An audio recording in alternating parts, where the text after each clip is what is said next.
Assalamualaikum warahmatullahi wabarakatuh.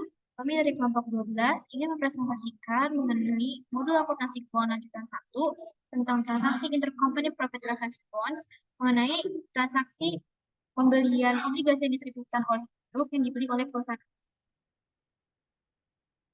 Adapun dosa pengakunya Ibu Ayunita Janganias, Sekuti Masyuri, SE, MA, MHCC, MK. Adapun anggota kelompok dari kelompok 12 adalah ada Prawolia dengan NIM 8080 dan saya sendiri Nafir Smita Fadila dengan NIM 80. Nah, ini company bonds transaction. Kewajiban obligasi akan mencerminkan suku bunga pasar yang berlaku ketika perusahaan memberikan obligasi. Jika terjadi peningkatan suku bunga pasar, maka keuntungan akan lebih besar daripada nilai pasar yang akan membuat perusahaan penerbit akan merealisasikan keuntungan. Lalu, tingkat suku bunga akan memunculkan kerugian yang direalisasi tidak diurus. Nah, perusahaan induk yang memiliki pengendalian atas perusahaan dan perusahaan lainnya pada perusahaan konsolidasi memiliki sebagai berikut. Yang pertama, perusahaan penerbit atau entitas induk dapat memanfaatkan sumber daya yang tersedia untuk melakukan pembelian dan menarik obligasinya. Yang kedua, ada perusahaan penerbit, entitas induk maupun anak dapat melakukan peminjaman uang dari perusahaan non-afiliasi dengan suku bunga pasar dan memanfaatkan uang tersebut untuk menarik obligasinya untuk perjalanan. Yang ketiga, ada perusahaan penerbit dapat melakukan pinjaman uang pada perusahaan afiliasi dan memanfaatkan uang tersebut untuk menarik obligasinya sendiri. Yang keempat, ada perusahaan afiliasi atau entitas induk maupun anak dapat melakukan pembelian obligasi dari perusahaan penerbit yang obligasinya secara positif. Nah, pada pembahasan modul ini akan berfokus pada pilihan yang keempat, yaitu penarikan konstruktif atau konstruktif retirement. Nah, selanjutnya ini transaksi akuisisi obligasi perusahaan anak perusahaan induk yang dibeli oleh perusahaan anak. Kemudian obligasi perusahaan induk yang beredar oleh perusahaan anak melalui pihak ketiga akan menimbulkan penarikan konstruktif, yaitu berupa keuntungan atau kerugian konstruktif. Keuntungan atau kerugian konstruktif tidak dicatat pada pembukaan perusahaan pihak ketiga, tapi tetap dicatat pada pembukaan perusahaan. Berikut adalah penggambaran dari transaksi akuisisi obligasi. Pertama, perusahaan induk memberikan obligasi kepada pihak non-afiliasi atau pihak ketiga, kemudian yang menjual obligasi induk yang akan dibeli oleh perusahaan induk. Selanjutnya, keuntungan atau kerugian konstruktif atas obligasi terjadi ketika harga yang dibayarkan dalam transaksi akuisisi obligasi berbeda dengan yang dicatat dalam laporan konsolidasi. Apabila harga yang dibayar perusahaan akan kemudian konstruktif. Sebaliknya, jika harga yang dibayar lebih kecil dari nilai obligasi, maka akan terjadi keuntungan konstruktif. Nilai buku didapatkan dari nilai nominal obligasi ditambah biaya penerbitan dan ditambah premium yang belum diamortisasi atau dikurang diskon yang belum diamortisasi. Harga pembelian yang dikeluarkan perusahaan anak itulah yang menjadi nilai investasi obligasi anak di perusahaan induk. Transaksi akuisisi obligasi ini terdapat tiga kemungkinan yang akan terjadi. Itu terjadi pada saat nominal, premium, dan diskon. Diskon atau premi yang dihasilkan dari penerbitan obligasi perusahaan induk perlu dicatat, baik menggunakan akun terpisah maupun tergabung dalam akun obligasi. Catatan diskon atau premi menggunakan akun terpisah, maka diskon menggunakan akun diskon on bonds payable yang menjadi pengurang nilai bonds payable dan akun premium on bonds payable yang menjadi tambah nilai bonds payable. Jika pencatatan diskon atau premium bergabung dengan menggunakan akun bonds payable, maka diskon atau premium tersebut dapat langsung mengurangi atau menambah nilai bonds payable. Nah, berikut adalah jurnal dalam mencatat bonds payable. Yang pertama ada cash pada debit, dan diskon on bonds payable pada debit, dan bonds payable pada kredit jika menggunakan akun terpisah. Jika premium, maka cash pada debit ada premium on bonds payable dan bonds payable jika premium dan menggunakan akun terpisah. Nah, selanjutnya adalah ilustrasi mengenai transaksi akuisisi obligasi yang dibeli perusahaan. Sebagai ilustrasi, PT Sentosa merupakan perusahaan anak yang sahamnya dimiliki oleh PT Prima sebesar 2,5%, di mana PT Prima memperoleh saham pada nilai buku di tanggal 31 Desember 2021 sebesar $6.300.000, yang terdiri dari modal saham sebesar $5 juta dan laba ditahan sebesar $2 juta. Pada tanggal 1 Januari 2022, PT Prima memiliki obligasi nilai par dengan nilai nominal sebesar $12 juta dalam premi yang belum diamortisasi sebesar 200. Pembayaran bunga yang dilakukan pada 1 Juli dan 31 Desember, sedangkan amortisasi dilakukan pada 31 Desember. Kemudian PT Sentosa membeli 20% obligasi PT Prima seharga 2.300.000 dari Piala Investasi. Pembelian ini menyebabkan adanya gain atas obligasi sebesar $140.000. Nah, ini adalah perhitungan dari gain on bond retirement. Yang pertama, kita mencari book value of bonds payable dari 20% dikali dengan nominalnya 12 juta ditambah premi yang belum diamortisasi sebesar 200.000 sehingga menghasilkan $2.440.000. Kemudian kita mengurangi dengan purchase price-nya yaitu 2.300.000 yang menghasilkan constructive gain on bond retirement-nya sebesar 140.000. Selanjutnya, untuk mencatat jurnal akuisisi 75% saham, yaitu investment in PT Sentosa pada cash sebesar 5.250.000. Kemudian, PT Prima menerbitkan obligasi yang beredar beserta premiumnya pada tanggal 1 Januari 2022. Sehingga kita dapat buat yaitu cash pada bonds payable sebesar 12.200.000. Selanjutnya, pada sisi PT Sentosa sebagai pembeli obligasi, maka nilai yang dicatat hanya sebesar persentase pembelian obligasi, yaitu hanya 20%. Jadi 20% dikali 12.200 yaitu sebesar 2.300.000. Dengan jurnal investment bonds Prima pada cash. Nah, selanjutnya, kita perlu mencatat beban bunga oleh PT Prima dan pendapatan bunga oleh PT Sentosa di tanggal 1 Juli dan 31 Desember 2022. PT Prima mencatat beban bunga pada seluruh obligasi yang ia terbitkan, sedangkan PT Sentosa mencatat pendapatan bunga hanya sebesar persentase pembelian obligasi yaitu sebesar 20%. Nah, pembukuan pada PT Prima ini pada tanggal 1 Juli 2022 ingin mencatat beban bunga yaitu interest expense pada cash sebesar 600.000 dan didapat dari 12 juta atau nilai nominal obligasi dikali 10% dikali 6/12 karena dibayarnya 6 bulan sekali. Selanjutnya pada 31 Desember 2022, PT Prima juga mencatat beban bunga, yaitu interest expense pada interest payable dengan besaran sama $100.000. Nah, kenapa interest payable? Karena masih belum dibayarkan, seharusnya dibayarkan 1 Januari. Selanjutnya, PT Sentosa mencatat penerimaan bunga. Yang pertama 1 Juli 2022 ini cash pada interest revenue sebesar 120.000 yang didapat dari 12 juta dikali 20% dikali 10% bunga dikali 16. Nah, pada 31 Desember 2022 PT Sentosa mencatat interest receivable pada interest revenue sebesar 120.000 yang didapat dari saldo dari 112 juta dikali 20% dikali 10% dikali 6/12. Kemudian, kedua perusahaan tersebut perlu untuk mengamortisasi premium dan atau diskon obligasi yang dimilikinya. Amortisasi ini terus dilakukan hingga saat jatuh tempo sehingga nilai utang obligasi dan investasi obligasi memiliki nilai yang sama dengan amortisasi premium akan mengurangi utang obligasi dan beban bunga bagi perusahaan penerbit dan mengurangi investasi obligasi dan pendapatan bunga bagi perusahaan pembeli. Amortisasi diskon akan menambah utang obligasi dan beban bunga bagi perusahaan penerbit dan menambah investasi obligasi dan pendapatan bunga bagi perusahaan pembeli. Nah, ini adalah jurnal untuk mencatat amortisasi premium dan diskon yang dilakukan secara anual atau semi-anual dengan metode garis lurus maupun metode tingkat bunga efektif. Pada ilustrasi sebelumnya, amortisasi premium ini dilakukan secara anual. Jurnal di penerbit obligasi jika terjadi amortisasi premium adalah bonds payable pada interest expense. Sedangkan jika terjadi amortisasi diskon adalah interest expense pada bonds payable.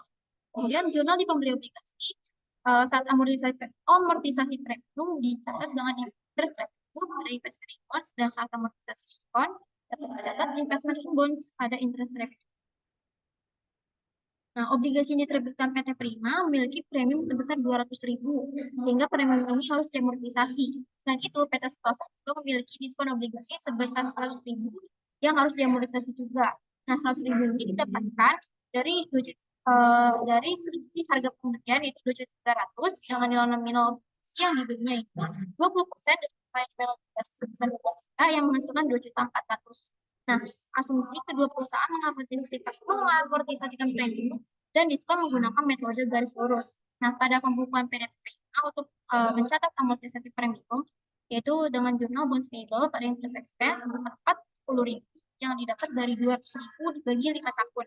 Sedangkan untuk PT Sentosa dicatat amortisasi diskon yaitu investment in bonds pada interest revenue sebesar 20.000 didapat dari 100.000 dibagi 5 tahun. Nah, ini adalah pembukaan pada akun-akun di PT Prima dan PT Sentosa yang sebelumnya sudah dicatat dan dirangkum dari jurnal. Pertama ada pembukaan PT Prima as payable yang yaitu 12.200.000 dikurang 40.000 yang menghasilkan 12.160.000. Plus expense yaitu 600.000 ditambah 600.000 dikurang 40.000 yang menghasilkan 1.160.000 dolar. Nah, balance payable intraperusahaan ini yaitu 20% yang dibeli oleh kali 12.160.000 yang menghasilkan 2.432.000. Selanjutnya ada interest expense perusahaan itu 20% dikali 1.160.000 sebesar 232.000. Kemudian pada PT Sentosa, investment invoice itu dihitung dari 7.300.000 ditambah 20.000 yang menghasilkan 320.000. Kemudian ada interest revenue dihasilkan dari 120.000 ditambah 120.000 ditambah 20.000 yang menghasilkan 260.000. Nah, perlu penyesuaian dilakukan oleh perusahaan induk. Perusahaan ini melakukan menyesuaikan nilai pendapatan investasi dan nilai investasi di perusahaan anak. Penyesuaian pada pendapatan dari total laba perusahaan itu sebesar presentasi kepemilikan saham oleh perusahaan. Jika perusahaan anak untung, maka akan menambah nilai investasi dan nilai pendapatan, dan begitu pun sebaliknya. Penyesuaian terhadap keuntungan atau kerugian dari penarikan konstruktif obligasi pada transaksi obligasi downstream keuntungan dan kerugian akan diakui seluruhnya atau 100% oleh perusahaan induk atau penerbit. Sedangkan transaksi obligasi upstream, keuntungan akan dan kerugian akan sebesar presentasi saham perusahaan induk di perusahaan anak. Keuntungan konstruktif akan menambah nilai pendapatan investasi dan nilai investasi di perusahaan anak. Sedangkan kerugian akan mengurangi nilai pendapatan investasi dan nilai investasi di perusahaan anak.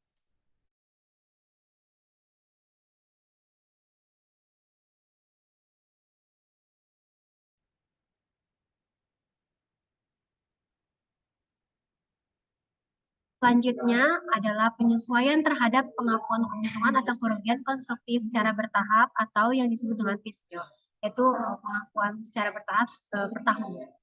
Pengakuan keuntungan atau kerugian konstruktif secara bertahap ini bisa didapatkan dari pembagian keuntungan atau kerugian konstruktif dengan jangka waktu dari saat pembelian obligasi hingga jatuh tempo obligasi.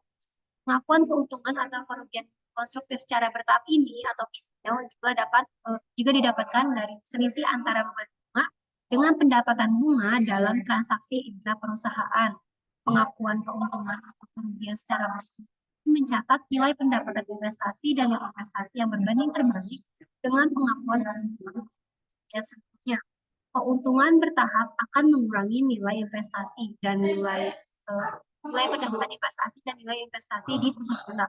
Sedangkan kalau kerugian bertahap akan menambah nilai pendapatan investasi dan nilai investasi. Selanjutnya, penyesuaian terhadap dividen yang dibagikan perusahaan anak jika ada.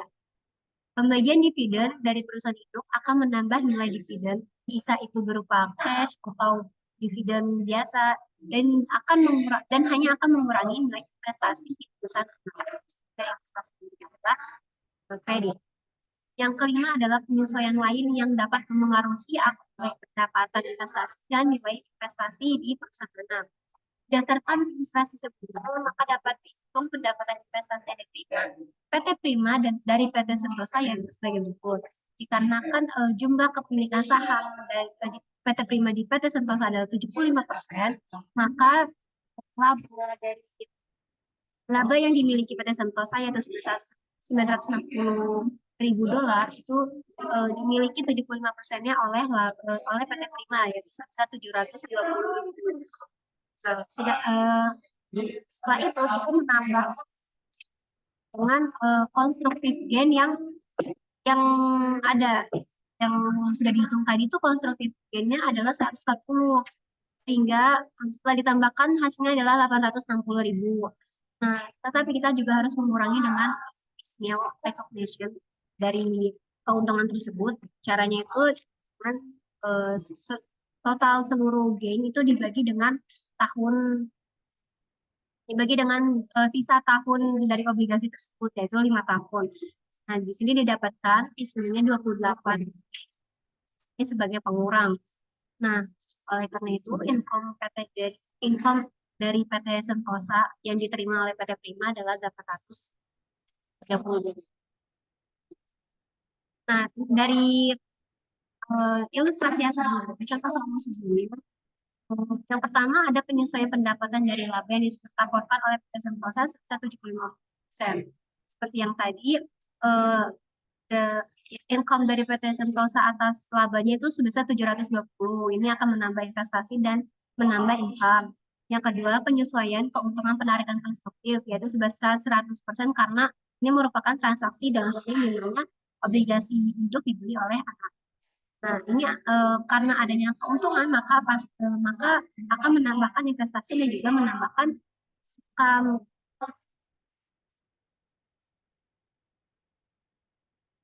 Nah, yang ketiga yaitu penyesuaian pengakuan keuntungan penarikan konstruktif secara bertahap atau piecemeal.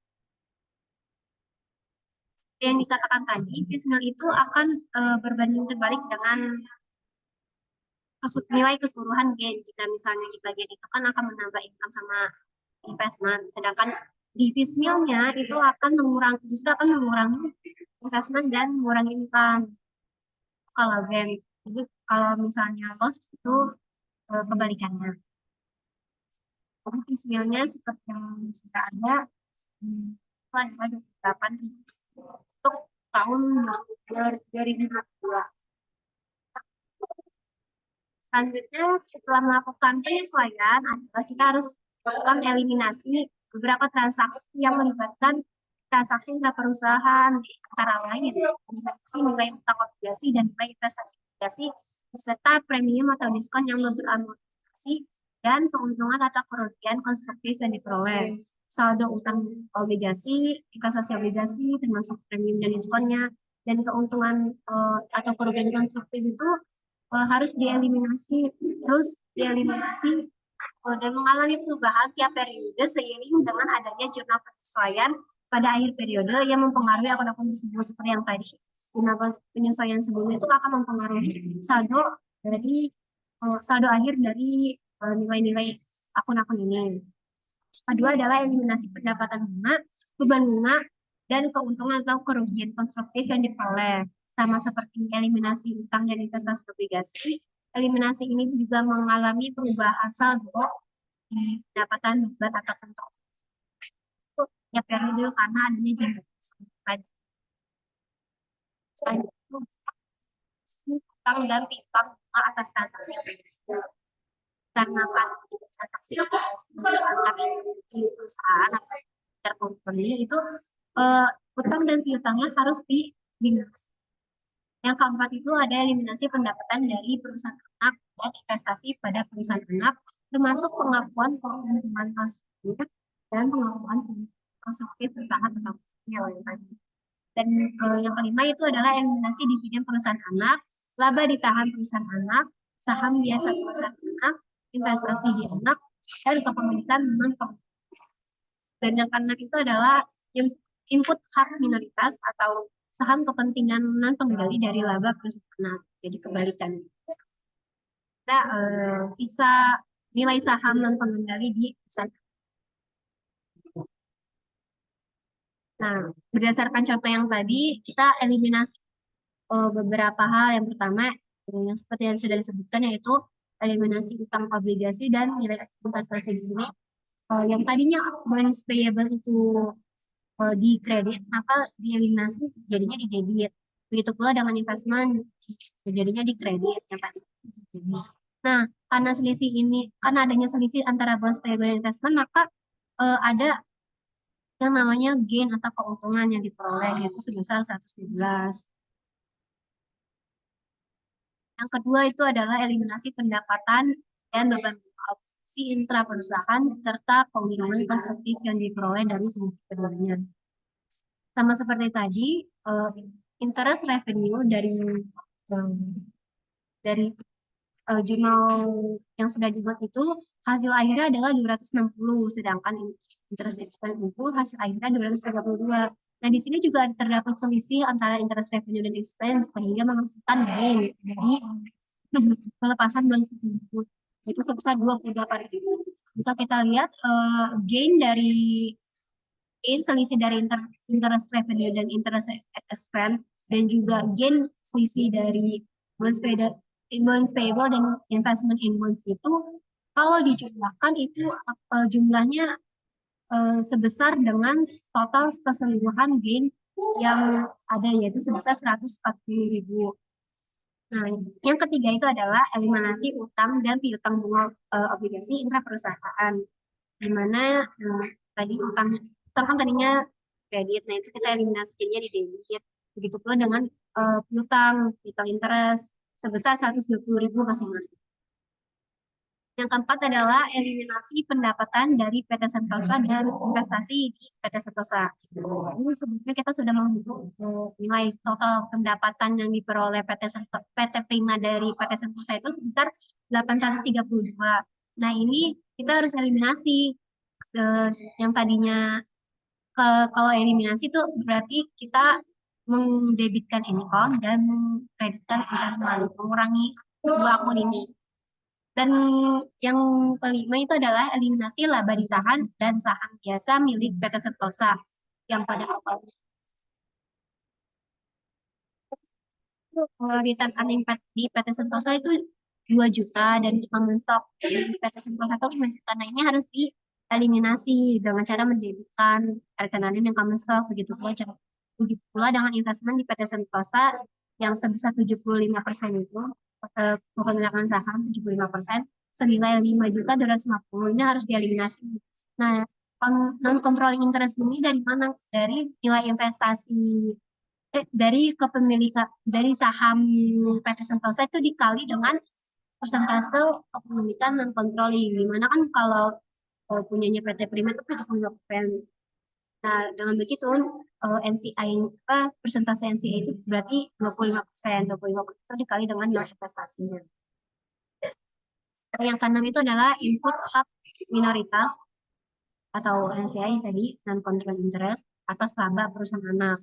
Jadi nggak hanya PT Prima aja yang berhak untuk menerima laba dari perusahaan anak, tetapi juga hak minoritas, tapi juga kepentingan minoritas, yaitu sebesar kepemilikan sahamnya, yaitu 25%. Nah, setelah itu kita akan membuat kertas kerja konsolidasi antara PT Prima dan PT Sentosa sebagai satu kesatuan. Nah, di sini kita lihat yang perlu dieliminasi berdasarkan jurnal eliminasi sebelumnya. Pertama, kita ada eliminasi bonds payable, investment, dan gain. Nih, bonds payable sebesar 20%-nya 20% bonds payable yang dimiliki oleh PT Prima di PT dan dimiliki PT Sentosa di PT Prima. Nah, kita harus mengeliminasi nih sebesar 2.432.000 seperti jurnal tadi. Lalu ada investment in bonds yaitu sebesar 2.320. Nah, sisanya kita masukkan ke gain nih. Gain sebesar 112.000. Nah, selanjutnya kita akan mengeliminasi interest revenue dan interest expense serta gain dari selisih tersebut. Interest revenue nih, kita kan di PT Sentosa itu ada 260. Nah, kita ini harus mengeliminasi. Kalau mengeliminasi revenue, kan tadinya kredit. Kalau mengeliminasi berarti kita harus menaruhnya di debit. Sehingga nanti nilainya akan menjadi nol. Lalu ada interest expense yang dimiliki oleh PT Prima. Ini harus dieliminasi di kredit karena sebelumnya kan di debit kan sebesar 232. Nah, selisihnya ini juga dimasukkan ke gain on retirement of bonds sebesar 28.000 sesuai dengan jurnal eliminasi yang tadi.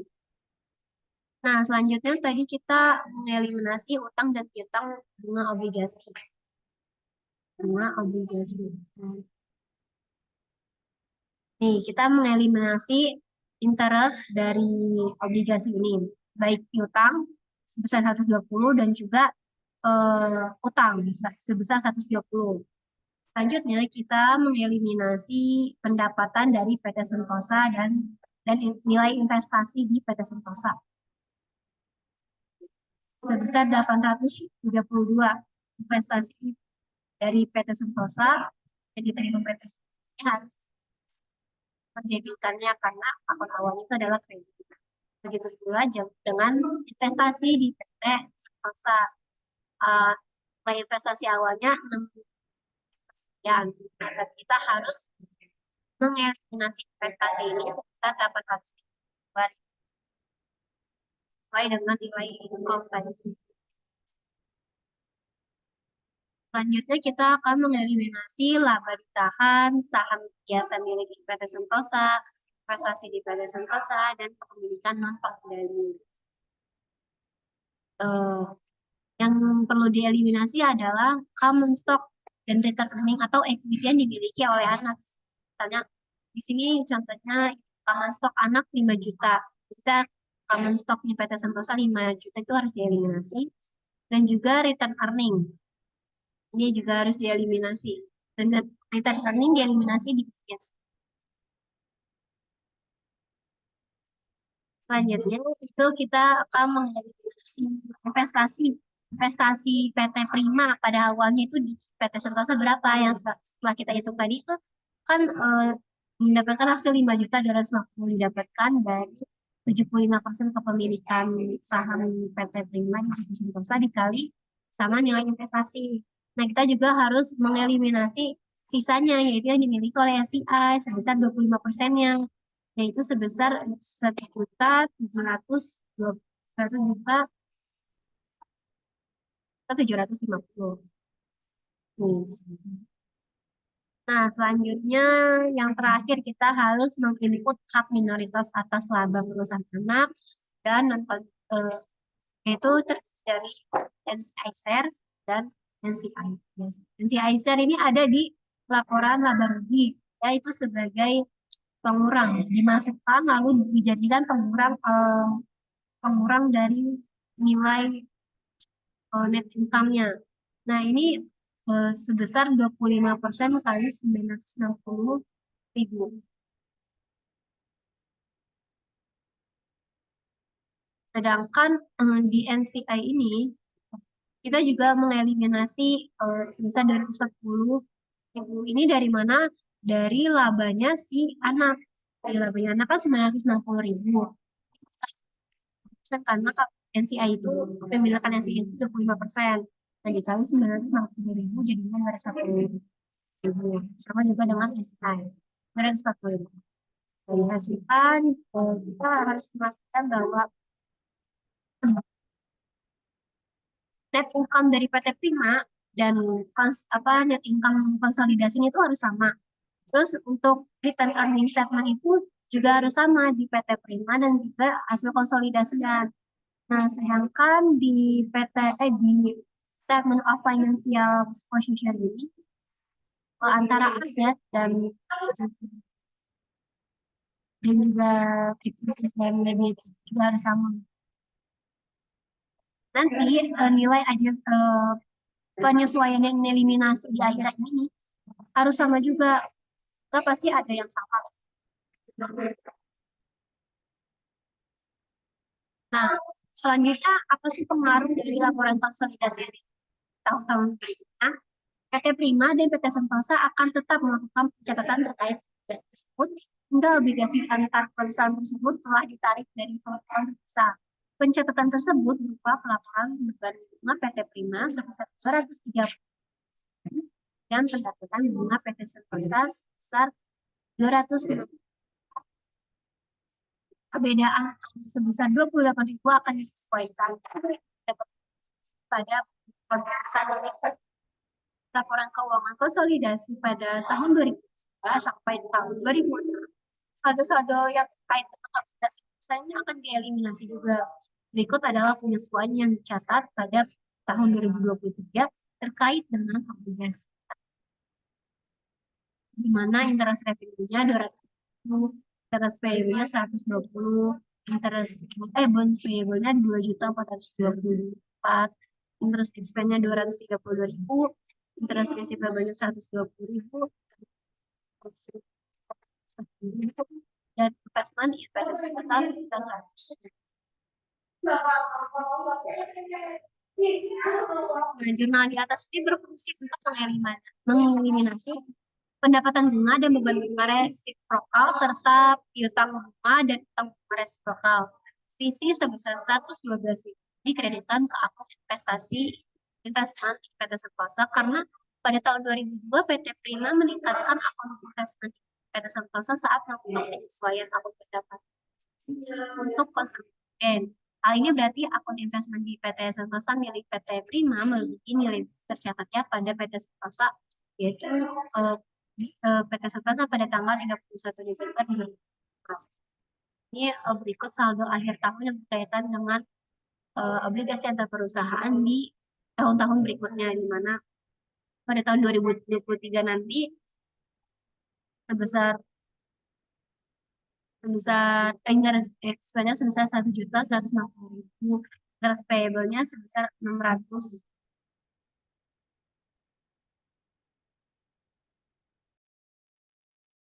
Nah, sedangkan pembukuan di PT Sentosa di tahun-tahun berikutnya adalah sebagai berikut.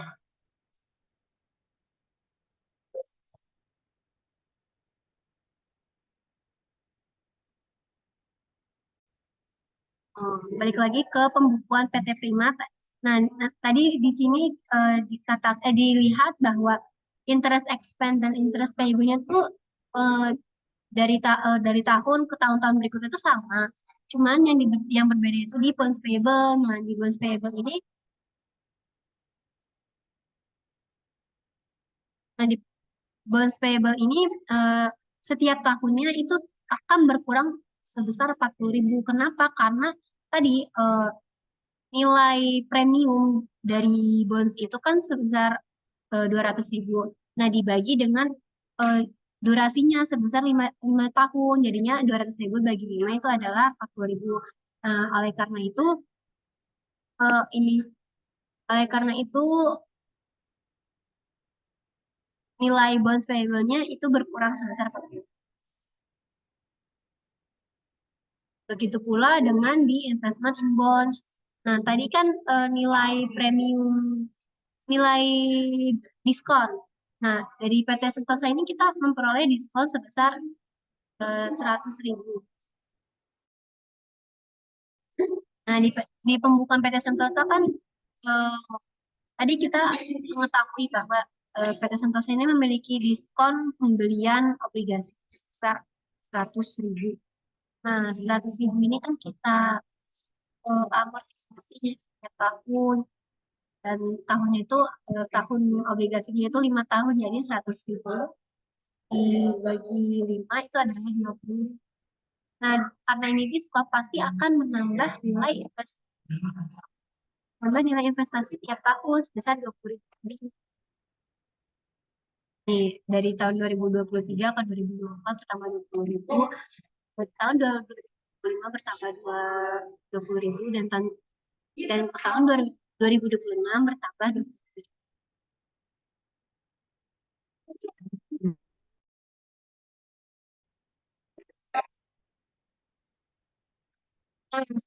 Kita akan ada contoh soal pilihan benda yang materi yang barusan dijelaskan. Yang pertama, manakah yang tidak termasuk dampak dari amortisasi diskon? A. Menambah beban bunga bagi investasi. B. Beban bunga yang dicatat lebih besar dari yang dicatat. C. Menambah beban bunga bagi pembeli obligasi. D. Beban bunga yang dicatat lebih kecil dari atau E. Menambah pembeli obligasi. Nah, jawabannya itu tadi adalah pendapatan bunga yang dicatat lebih kecil dari pendapatan yang diterima.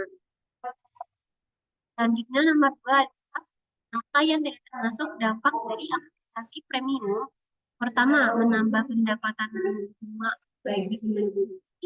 Beban bunga yang dicatat lebih kecil dari beban yang dibayarkan bagi obligasi. Lalu utang obligasi bagi penerbit obligasi.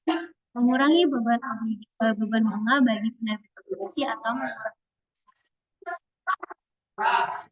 Jawabannya itu adalah A. Pendapatan bunga bagi pembeli.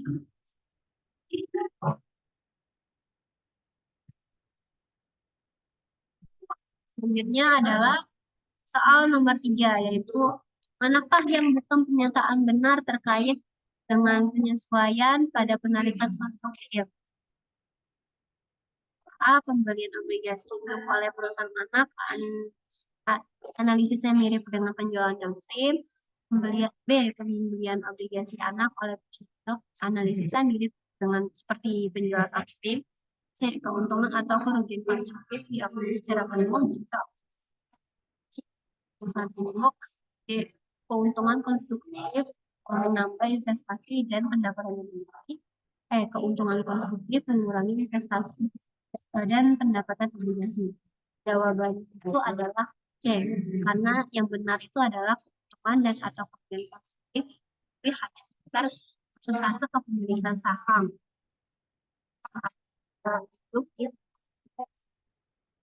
Lalu selanjutnya ada contoh soal. Pertama, yang keempat. Perusahaan pun mengakuisisi 80% dari perusahaan Son sebesar 400 modal. Perusahaan Son terdiri dari saham saya 10.000 dan laba perusahaan yaitu tidak. Total equity-nya adalah 500. Lalu pada 1 Januari 2022 perusahaan pun menerbitkan obligasi dengan nilai nominal 150 juta dan bunga nominal sebesar 10% dan 5 tahun sepanjang 5 tahun dengan premium yang diamortisasi sekitar 10 juta. Nah, pada tanggal 1 Juli tahun 2022 perusahaan Son membeli obligasi perusahaan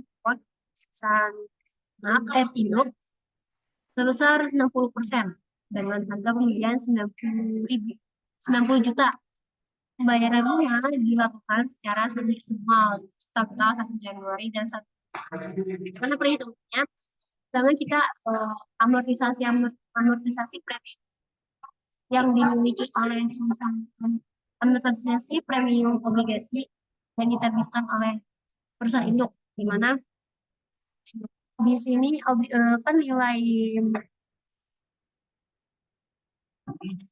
kan nilai premium yang belum diamortisasi itu sebesar 10 juta.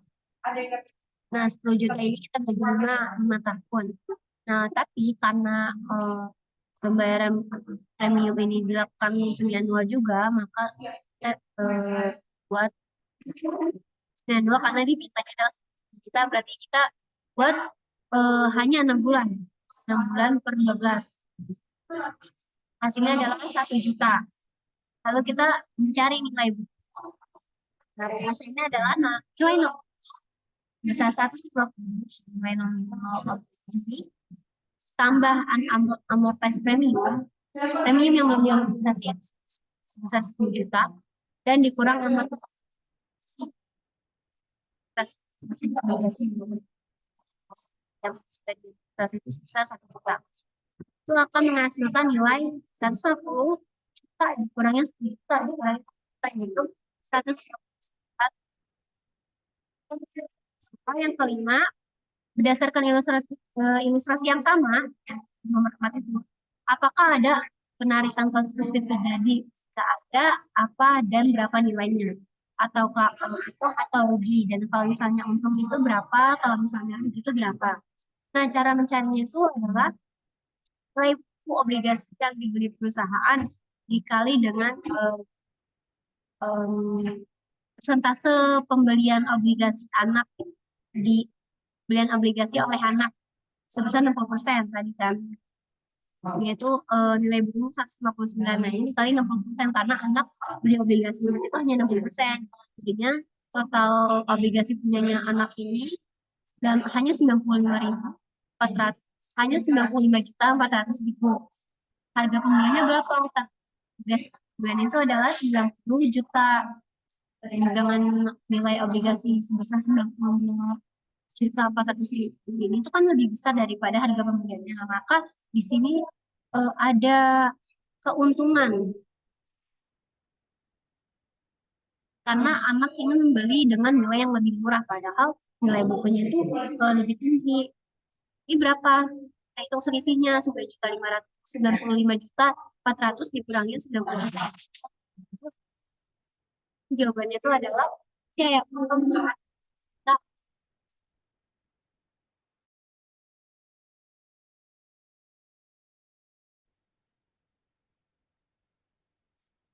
Selanjutnya, selanjutnya ada latihan soal nomor berdasarkan ilustrasi soal nomor 4, adakah jumlah amortisasi pada saat perusahaan Sun membeli obligasi perusahaan kawan? Ya, ada berapakah jumlahnya? Nah, pilihannya ada A sebesar 9.500.000, yang B 9 juta rupiah, yang C sebesar 5.400.000, yang D 4.500.000, dan E 3. Nah, cara melakukan perhitungan amortisasi mereka pembelian dari obligasi tersebut. Tadi sudah diketahui harga pembayaran kita sebesar 9%. Selanjutnya, nilai nominal obligasinya itu kita kan membeli hanya 60%. Nah, 60% itu dikali dengan nilai nominalnya, yaitu 150 juta, yang akan menghasilkan 90 juta. Oleh karena itu, tidak ada selisih antara harga pembelian dengan nilai nominal obligasi, sehingga tidak ada amortisasi, baik premium maupun diskonto, yang menghasilkan jawabannya E, tidak ada amortisasi. Selanjutnya ada nomor 7. Berdasarkan ilustrasi soal 4, berapa jumlah pendapatan bunga pada laporan keuangan PT Son selama tahun 2002? Yang pertama A ada 9 juta rupiah, yang B 4.500.000, yang C 1.500.000, yang D 5.400.000, dan E 3 juta rupiah. Cara menjawab pertanyaan ini adalah dalam mengetahui nominal obligasi itu 150 juta, dan 60% dari nominal obligasinya itu tadi 90 juta. Pendapatan bunganya itu sebesar 90 juta dikali 10% dikali 6/12, karena hanya dibayarnya yang menghasilkan 4.500.000 yang diakui pada 31 Desember. Pada ilustrasi tersebut tidak ada amortisasi yang tadi sudah dijelaskan, yang tidak mempengaruhi pendapatan bunga.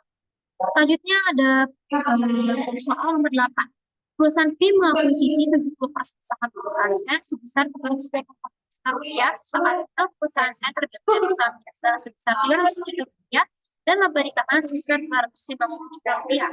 Pada 1 Januari 2002, perusahaan PON menerbitkan obligasi dengan nominal sebesar 200 juta rupiah dan bunga nominal 10% dengan 5 tahun dengan diskonto yang belum diamortisasi sebesar 20 juta rupiah. Pada tanggal yang sama, PT Sam membeli 40% obligasi dengan harga beli 85 juta rupiah. Amortisasi dilakukan secara monthly dan dibayar oleh pasnya 1 Januari dan 1 Juli. Nah, bagaimana pembukuan pada masing-masing perusahaan pada tanggal 1 Januari? Pilihan A. Perusahaan PIM tidak ada entry. Perusahaan Sen investasi obligasi sebesar 85 juta di debit pada cash sebesar 85 juta rupiah. Yang B, pada perusahaan PIM kas 200 juta rupiah di debit pada investasi obligasi 200 juta di kredit. Pada perusahaan Sen investasi obligasi sebesar 85 juta rupiah pada cash sebesar 85 juta di kredit. Yang C, perusahaan PIM kas di debit pada 180 juta pada utang obligasi sebesar 180 juta di kredit. Dan pada perusahaan Sen investasi obligasi di debit sebesar 85 juta pada cash sebesar 85 juta di kredit. Yang D, perusahaan PIM tidak ada dan perusahaan Sen investasi pada perusahaan sebesar 85 juta dan pada cash 85 juta di kredit. Yang perusahaan PIM bunga 20 juta di debit dan pada cash 20 juta di kredit. Pada perusahaan Sen kas 8.500.000 di debit pada 8.500.000. Nah, jawabannya adalah yang C. Perusahaan PIM yaitu kas di debit sebesar 180 juta itu pada utang obligasi 180 juta di kredit. Sedangkan pada pembukaan perusahaan Sen investasi obligasi di debitnya 85 juta pada cashnya sebesar 85 juta. Jadi bisa dilihat itu menerbitkan obligasi sebesar 180 juta dan perusahaan Sen menginvestasikan sebesar 85 juta. Selanjutnya nomor Nomor 9. Berdasarkan kalkulasi nomor 8, apakah adakah keuntungan atau kerugian konstruktif? Jika ada, berapakah nilainya? Nilainya ada A untung 20 juta, yang B ada rugi sebesar 15 juta, yang C ada rugi sebesar 13 juta, ada D untung 200, yang E rugi sebesar 5 juta.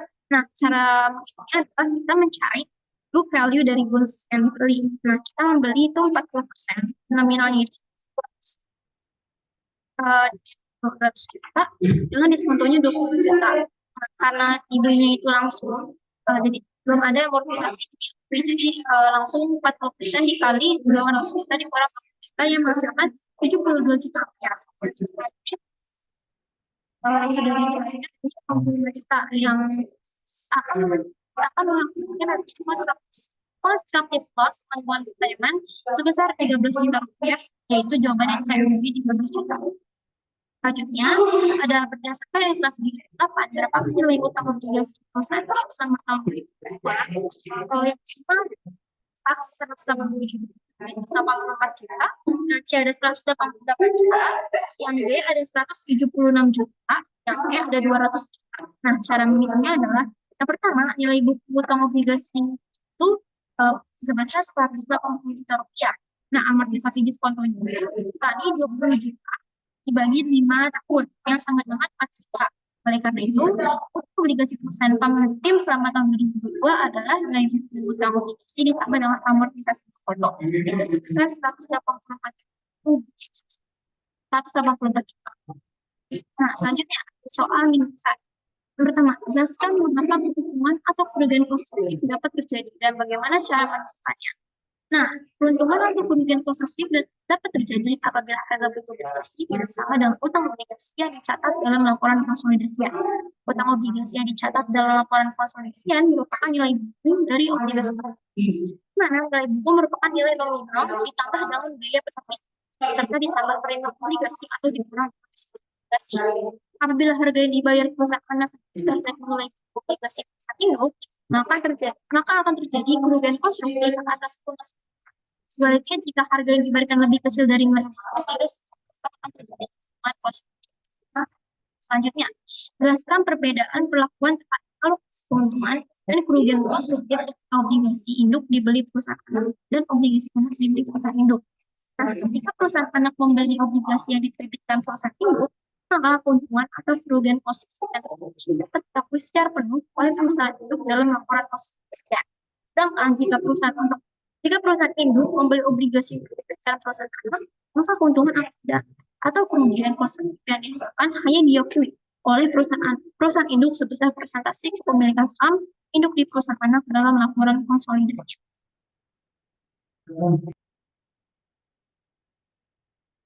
Nah, selanjutnya soal mini esai nomor 3.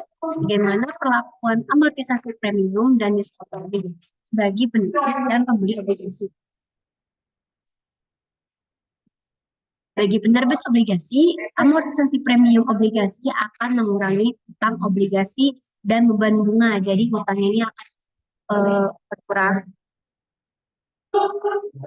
Utangnya ini kalau di jurnal tuh di debit sehingga mengurangi utang, dan beban bunganya ini akan kredit sehingga mengurangi bunga.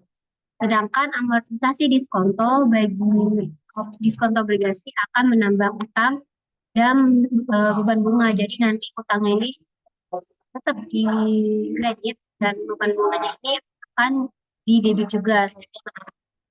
Nah, bagi pembeli obligasi, amortisasi premium obligasi akan mengurangi investasi pada obligasi dan pendapatan bunga. Jadi nanti investmentnya ini ada di kredit dan pendapatan bunganya ada di debit. Sedangkan amortisasi obligasi akan menambah nilai investasi pada obligasi dan pendapatan bunga. Jadi nanti investasinya akan di debit sehingga menambah, dan pendapatan bunganya juga akan tetap di kredit sehingga akan menambah.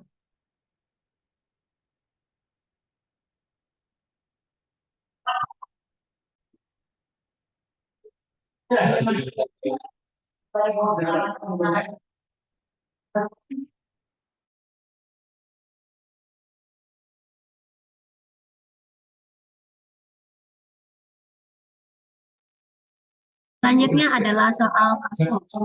Pertama, pada 1 Januari 2020, PT Pro mengakuisisi 80% saham berhak suara milik PT SIM dengan harga perolehan 400.000 dolar dari saham biasa 300.000 dolar dan laba sebesar 200.000 dolar. Pada tanggal yang sama, PT Pro dengan nominal 90.000 dengan diskonto yang sebesar 15.000 selama 3 tahun. Pada 2 Juli 2020,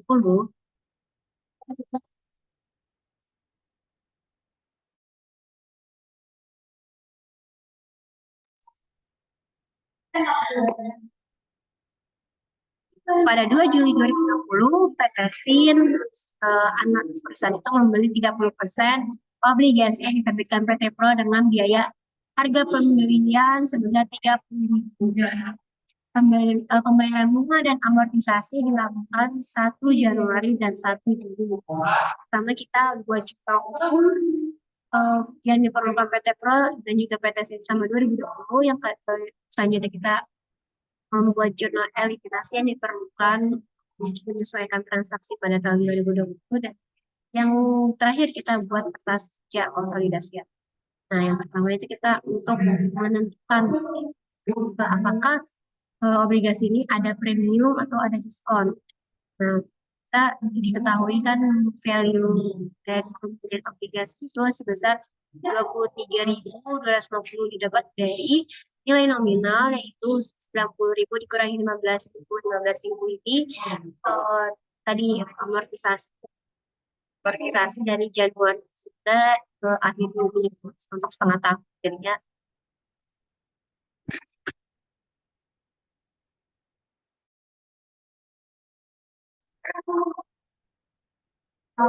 Ya, didapat dari nilai nominal yaitu 90.000 dikurangi dengan diskonto yang belum diamortisasi sebesar 15.000. Setelah itu ditambah kita kalikan dulu dengan 30%.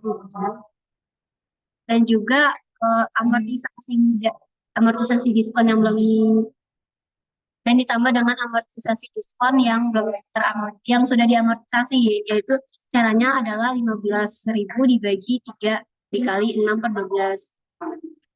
Selanjutnya kita akan mengurangi dengan harga pembelian si PT SIN membeli obligasi itu sebesar 30.000, sehingga ada loss karena harga pembeliannya lebih besar, itu loss sebesar 6.750.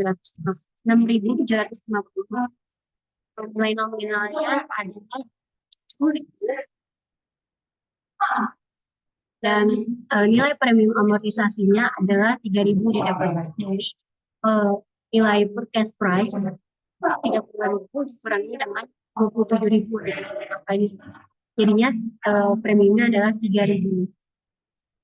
Lalu selanjutnya kita melakukan pembukuan yang pertama di PT Pro. Kita harus mencatat akuisisi saham di PT SIN sekitar 80%, yaitu 80% dikali dengan 500 karena 300 tambah 200 hanya 400 sama yang sudah disebutkan tadi, harga perolehannya 400. Selanjutnya PT Pro itu juga mencatat penerbitan bonds payable sebesar 75.000 dan pada tanggal 1 Juli itu adalah mengakui pembayaran bunga pertama. Caranya adalah 90.000 yaitu nilai nominalnya dikali dengan nilai bunga nominal sebesar 10% dan juga dikali dengan 6/12 karena ini dibayarnya setengah tahun, dapatkan hasil 4.500. Dan pada tanggal 1 Juli juga kita harus mengamortisasi diskonto, yaitu dengan cara 15.000 dibagi 3 dikali 6/12 didapatkan hasil 2.500. Nah, pada tanggal 31 Desember kita kembali melakukan pencatatan pembayaran bunga dan juga eh, amortisasi diskonto. Caranya sama seperti yang di 1 Juli tahun 2023. Untuk pembayaran bunga itu kita di 31 Desember tidak cash karena eh, ini akan dibayarkan 1 Januari, jadi tanggal 31 Desember ini baru masih diakui sebagai utang dan eh, diakui diakui secara penuh pada tanggal 1 Januari. Lalu selanjutnya pembukuan di PT SIM. Pertama kita saat membeli eh, obligasi di perusahaan induk yaitu PT PRO besar 30.000 investment pada cash. Lalu kita langsung nih membayar bunga, menerima bunga, pendapatan bunga dan juga eh, piutang bunga pada tanggal 31 Desember.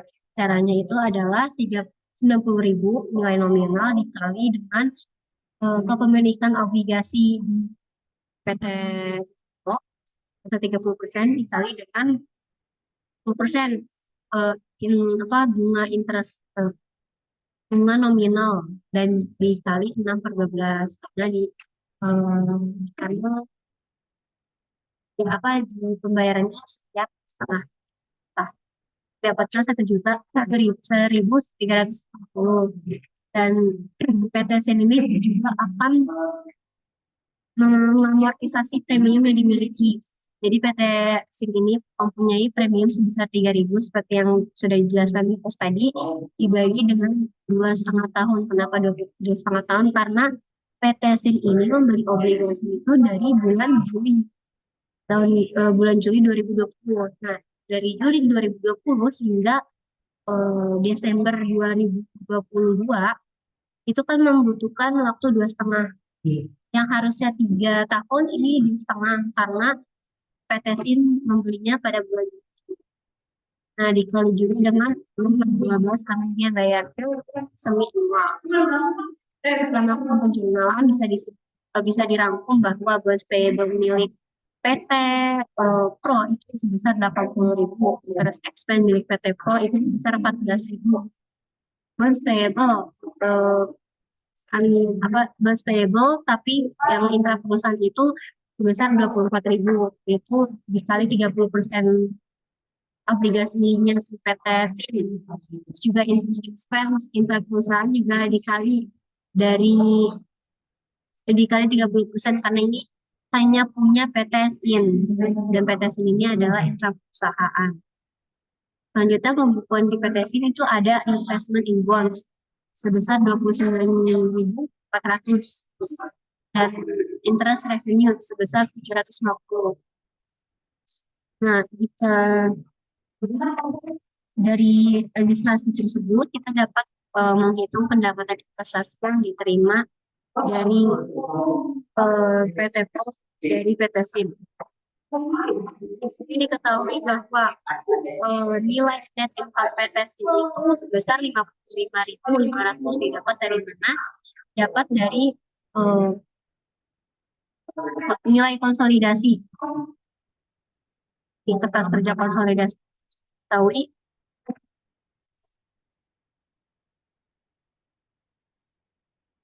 bahwa net income PT SIM itu sebesar 55.500. Nah, nanti si PT Pro ini akan mengalihkan laba sebesar kepemilikan sahamnya dia di PT SIM sebesar 80%. Berapa? Jadinya 44.400. Lalu dikurangi dengan loss. Loss ini akan mengurangi income yang diterima PT Pro. Berapa yang tadi kita sudah tahu, loss yang didapatkan pengurangan nanti. Selanjutnya kita juga akan menambahkan piecemeal atau pengakuan bertahap. Dari loss ini akan menambah karena eh, kalau ini misalnya loss, piecemealnya itu akan menambah income. Caranya gimana? Caranya itu adalah nilai loss 6.750 digaji 2,5. Kenapa 2,5 tahun seperti yang sama seperti yang tadi, karena PT SIM ini membeli obligasinya itu pada Juli 2020 dan jarak antara Juli 2020 ke Desember 2022 itu adalah 2,5 tahun. Itu dikali dengan 6 per 12 karena pengakuannya itu semi anual, jadinya dapatkan hasil basement itu 1.350 dikurang 37.650 dikurangi 1.350 hingga 39.000 dolar.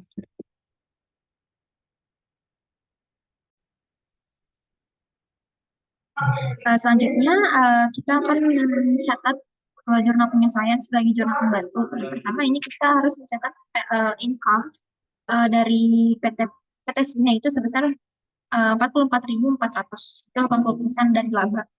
Investment in PT SIM pada income from PT SIM sebesar 44.400. Kemudian kita melakukan penyesuaian terhadap loss on constructed retirement sebesar 100%. Itu di sebesar 6.750. Selanjutnya kita juga mencatat penyesuaian laba terhadap pengakuan PCL dari hitung sebelumnya, yaitu sebesar 1.350. Itu jurnalnya investment in PT SIM pada income from PT SIM. Nah, selanjutnya kita mencatat jurnal eliminasi. Nah, pertama kita ini mencatat keuntungan dan mengeliminasi investasi obligasi, terutama obligasi resiprokal termasuk premi yang belum diamortisasi. Itu sudah tadi dicatat sebelumnya di pembukuan.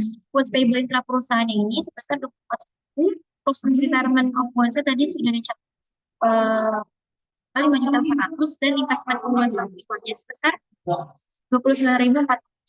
Nah, kita selanjutnya mengeliminasi pendapatan bunga dan beban bunga resiprokal. Yang tadi sudah dicatat sebelumnya di pembukuan interest revenue itu 750 dan interest expense-nya 2.100. Nah, selisihnya itu dimasukkan ke loss on retirement of bonds-nya 1.350. Maaf, tadi juga sebelumnya loss on retirement of bonds ini adalah selisih dari bonds payable dan juga investment bonds fund. Nah, jadi karena loss on retirement ini dicatat, ini ditambah aja 5.400 ditambah 1.350, hasilnya 6.750 yang tadi sudah dicatat sebelumnya 6.750. Selanjutnya kita akan mengeliminasi utang bunga dan piutang. Tadi sudah dicatat pada pembukuan interest payable itu sebesar 1.350, pada interest receivable sebesar 1.350. Selanjutnya kita akan mengeliminasi pendapatan dari investasi dan menyesuaikan jumlah investasi sesuai dengan saldo pada awal periode. Nah, jurnalnya income from PT Spasa, pada investment PT Spasa. Jadi ini akan mengurangi income dan menambah investment. Mengurangi investment. Nah, tadi 39.000 itu kita dapat dari ini perhitungan income from PT SIM sebesar 39.000. Selanjutnya kita akan mengeliminasi menginput hak minoritas atas laba perusahaan anak dengan jurnal yang non-controlling interest share pada non-controlling interest sebesar 11.100 yang didapat dari 20% dikali dengan net income-nya 55.500 sebesar 11.100. Nah, terakhir kita akan mengeliminasi atau menginput hak minoritas atas laba perusahaan. Mengeliminasi laba ditahan, saham biasa, dan juga investasi dan non-controlling interest. Nah, yang sudah state di soal sebelumnya, return earnings pada PT Spasa itu sebesar 200.000. Nah, pengusaha itu sebesar 300.000. Dan investment in PT Spasanya dibeli seharga 400.000. Nah, non-control interest itu berarti 20% kali dengan 200.000 tambah 300.000 yang menghasilkan 100.000 rupiah. Nah, terakhir kita akan melakukan kertas kerja konsolidasi. Perlu diperhatikan eliminasi yang harus dilakukan yang berdasarkan jurnal-jurnal yang tadi kita sudah buat. Yang pertama adalah penghapusan bonds payable dan juga investment in bonds itu sebesar tadi sudah sebesar 24.000, yaitu 20% dari bonds payable yang sudah ada sebelumnya. Terus investment in bonds-nya 29.400 dan selisihnya itu adalah sebesar 5.400. Nah, selanjutnya yang baik adalah interest penghapusan interest revenue dan juga interest expense. Nah, interest revenue itu sebesar 250, terus expense sebesar 2.100, dengan selisihnya itu dimasukkan ke loss on retirement of bonds sebesar 1.350. Selanjutnya yang C, kita akan mengeliminasi interest payable dan juga interest receivable sebesar 1.350. Tadi kita masukkan ini interest payable-nya 20% sebesar seberapa banyak kita beli obligasinya, yaitu 1.350, dan interest receivable-nya 30%. Selanjutnya, untuk mengeliminasi pendapatan dari investasi yang tadi sudah dihitung sebelumnya 39.000.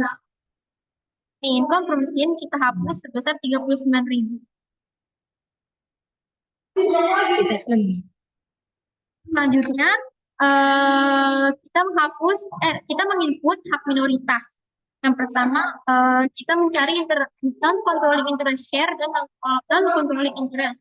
Nah, itunya itu dari net income dari PT SIN itu sebesar 55.500 dikali dengan minoritasnya itu 20%, sebesar 11.100.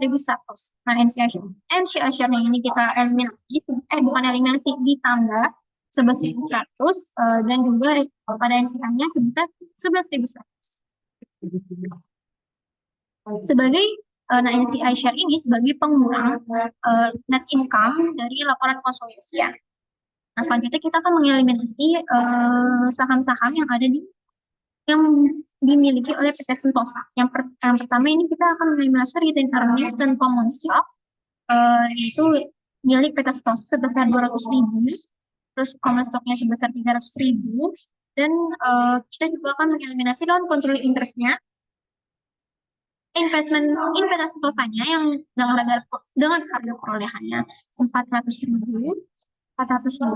kemudian kita sisanya itu kita masukkan ke NCI yang dihasilkan dari tadi 20% dari common stocknya 300.000 dan juga return rate-nya 200.000 yang dihasilkan dari 100.000. Nah, oleh karena itu akan terdapat hasil dari varietas konsolidasi, di mana net income ini sambil PT PO itu harus sama dengan net income konsolidasi sebesar 529.350. Net income statement-nya juga harus sama dari PT Pro dengan konsolidasinya sebesar 879.350. Selanjutnya, aset dan dengan liability equity itu harus sama, yaitu sebesar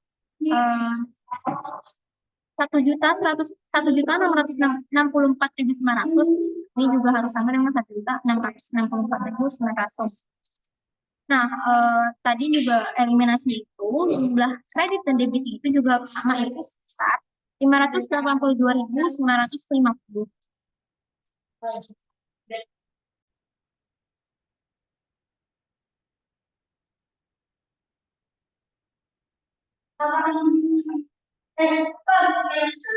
Selanjutnya ada soal nomor 2, yaitu PT Lapak adalah perusahaan yang sahamnya dimiliki oleh PT Buka. PT Buka membeli saham dengan harga perolehan sebesar 420 juta yang terdiri dari saham biasa sebesar 350 juta dan laba di tangan sebesar 250 juta. PT Buka menerbitkan obligasi 80.000 lembar dengan nilai nominal sebesar 8.000 dengan tingkat bunga 10% pada 1 Januari 2021.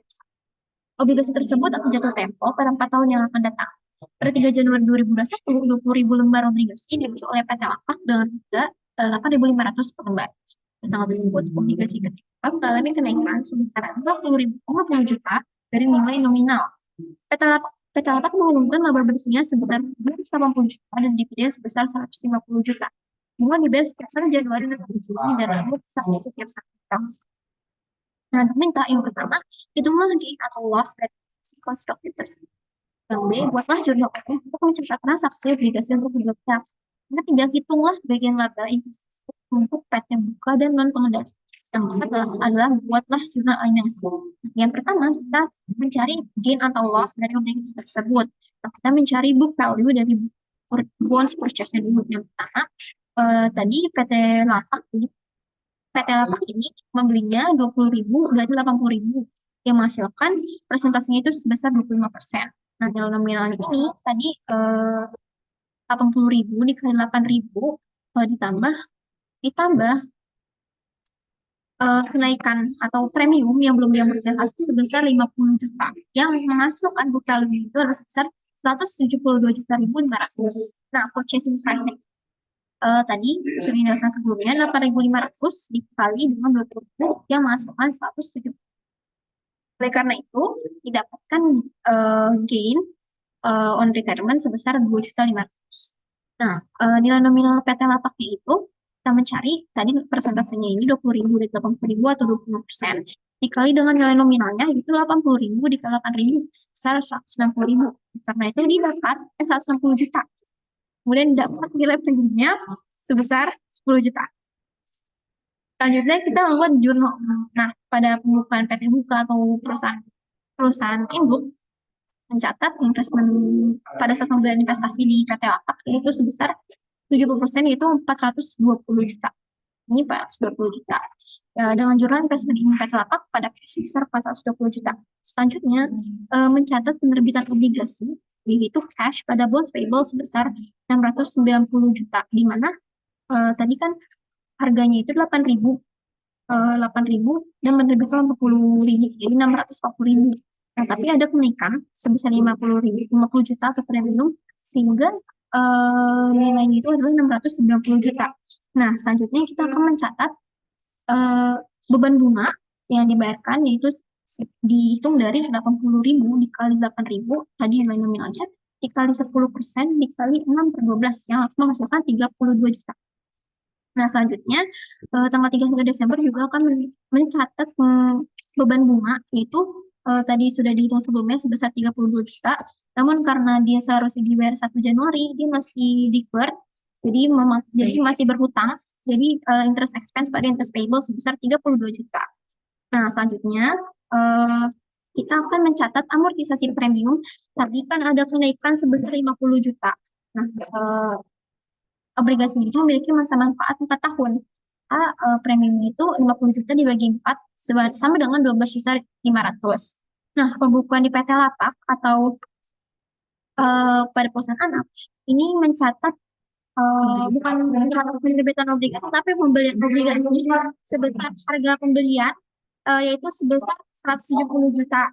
Kemudian pada tanggal 1 Juli akan mencatat pendapatan bunga sebesar tadi harga nominalnya itu 640 juta dikali 25% atau dari tadi 20.000 dibagi 80.000 dikali dengan rate bunganya dikali dengan 6/12 karena bunganya 6/12 semi annual. Jadi sebesar 8 juta dengan jurnal cash pada interest revenue. Selanjutnya pada tanggal 31 Desember kita juga akan mencatat pendapatan bunga di mana ini masih deferred karena seharusnya itu dibayar pada tanggal 1 Januari. Nah, tadi sudah dijelaskan sebelumnya, 8 juta ini dari 650 juta dikali 20%, plus 10% kali 6/12. Dengan jurnal interest receivable pada interest revenue. Nah, kemudian kita juga mencatat amortisasi premium tadi yang sudah dihitung sebelumnya, selisih antara purchase price dengan nilai nominalnya itu sebesar 10 juta. Nah, karena obligasinya itu 4 tahun, jadi dibagi 4 yang menghasilkan 2.500.000 dengan jurnal terus revenue pada investment in bonds.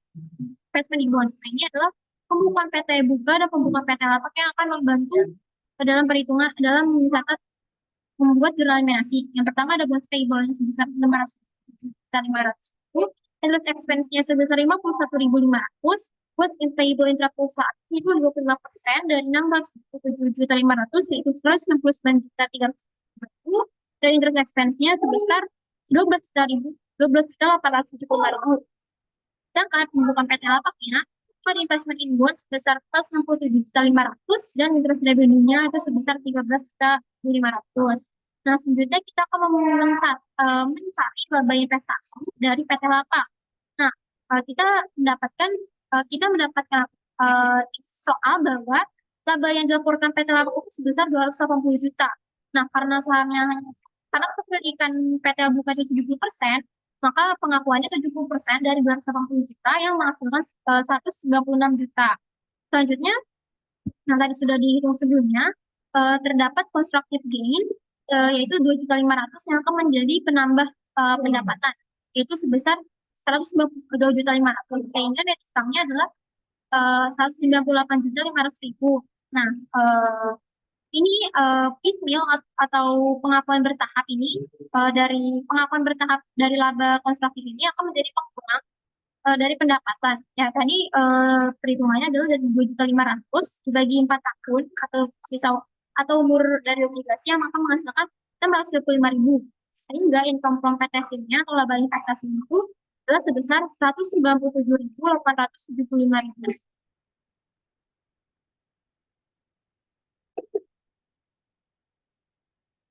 Nah, selanjutnya kita akan mencatat jurnal eliminasi. Yang pertama ini mengeliminasi investasi obligasi dan utang obligasi resiprokal, masuk premium yang belum diamortisasi.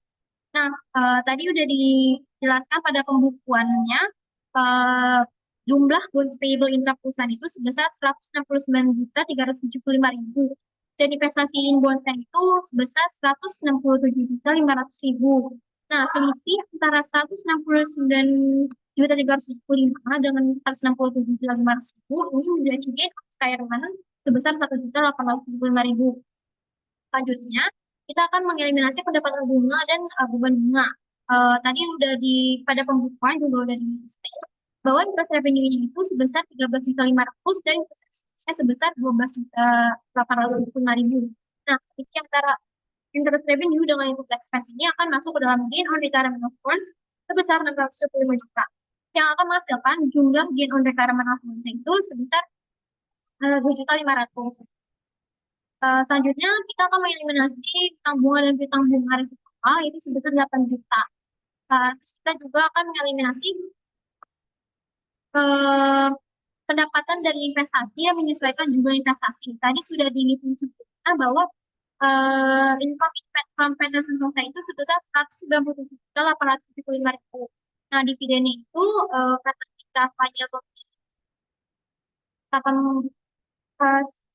70%, kita mengambil 70% dari dividen dari state di soal sekitar 105 juta dan selisihnya itu kita masukkan ke sebesar 90.875.000. Selanjutnya kita akan menginput hak minoritas atas laba perusahaan non controlling interest itu sebesar 30% dari laba, yaitu tadi sudah 250 juta, yaitu sebesar 84 juta. Dividennya juga sebesar laba tadi 30% dari 250 juta. Nah, sisanya itu masuk ke controlling interest yaitu 39 juta. Dan kita akan mengeliminasi ekuitas, laba ditahan, saham biasa, dan juga controlling interest. Nah, tadi sudah di soal juga laba ditahan atau return interest kita itu sebesar 250 juta. Common stock-nya itu sebesar 350 juta pada debit. Nah, kemudian non-controlling interest ini dihitung dari 30% dikali dengan 250 juta ditambah 250 juta itu sebesar 180 juta. Yang mendapatkan selisih yang dimasukkan ke dalam investasi sebesar 400, bukan selisih, tapi harga perolehan investasi sebesar 420 juta. Demikian presentasi dari kelompok 12 mengenai intra-company transaction bonds. Kurang lebihnya mohon maaf. Wassalamualaikum warahmatullahi wabarakatuh.